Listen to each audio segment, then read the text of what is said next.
Par cette vidéo, j'aimerais interpeller le ministre de la Santé. Voilà. Je vais vous raconter une petite anecdote que moi, personnellement, j'ai vécue et qui m'a marqué jusqu'aujourd'hui, que j'ai jamais oublié. Parce que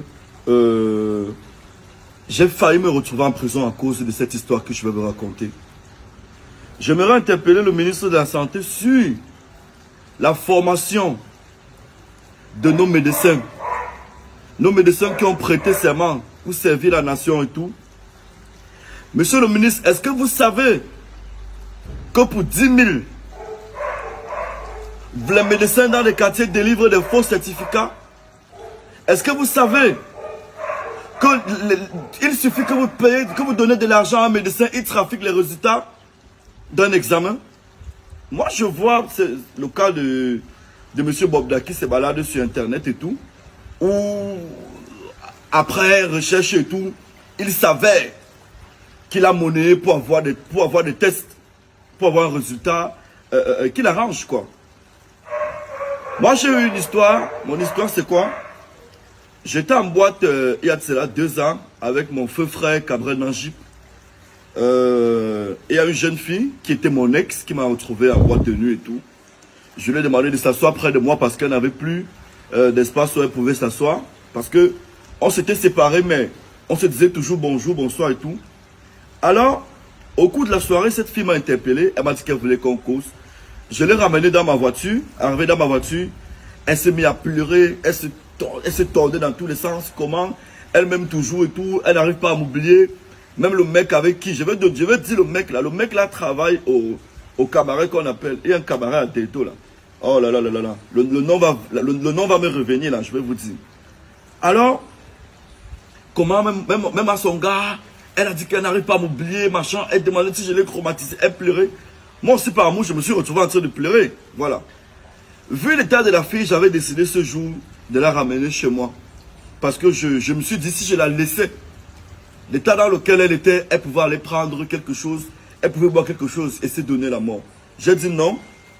Il y a des gens de ta famille qui connaissent où je vis, on te connaît, on me connaît chez vous et tout. Je vais te ramener chez moi.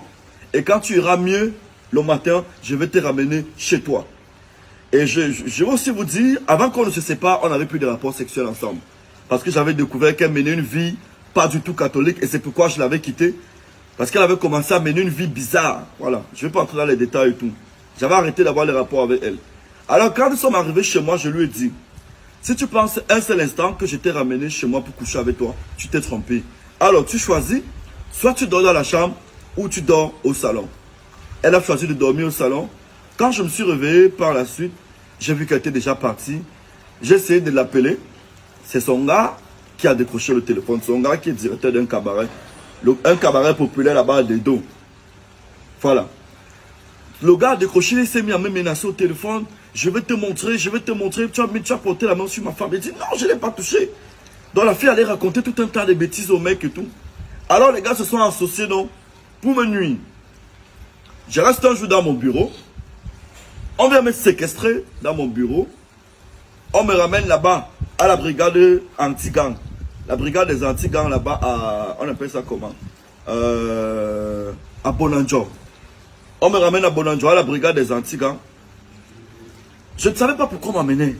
Quand j'arrive, je dis, on me donne ma plainte. On me dit que j'ai violé une fille. Le motif de la plainte, c'était viol et séquestration. J'ai dit non. Je n'en revenais pas. J'ai failli, c'est parce que je suis un homme, je suis fort de caractère et tout. J'ai failli tomber. J'ai dit non, mais comment? Ça s'est passé comment? Et tout. En soirée vers 18 h, on m'a d'abord mis en cellule, on m'a d'abord gardé en cellule. Vers 18 h, la fille se ramène. Elle se ramène là pour la confrontation et tout. Elle m'a sorti un certificat médical. Elle m'a sorti un certificat médical qui a attesté que je l'ai violée. J'ai failli, je me suis mise à genoux. J'ai dit, pourquoi tu ne dis pas la vérité aux gens? Même le bisou, je ne t'ai pas donné le bisou ce jour. Toi et moi, tu sais qu'avant qu'on ne se sépare, on ne couchait plus ensemble, on n'avait plus de rapport et tout. On m'a sorti un certificat médical signé d'un médecin qui a attesté que j'ai violé la fille. Pourtant, il savait que c'était faux. On allait payer un médecin. J'ai failli aller en prison comme ça en ce moment-là. J'ai fait 4 jours de cellule. Regardez, moi naturellement j'ai une belle peau.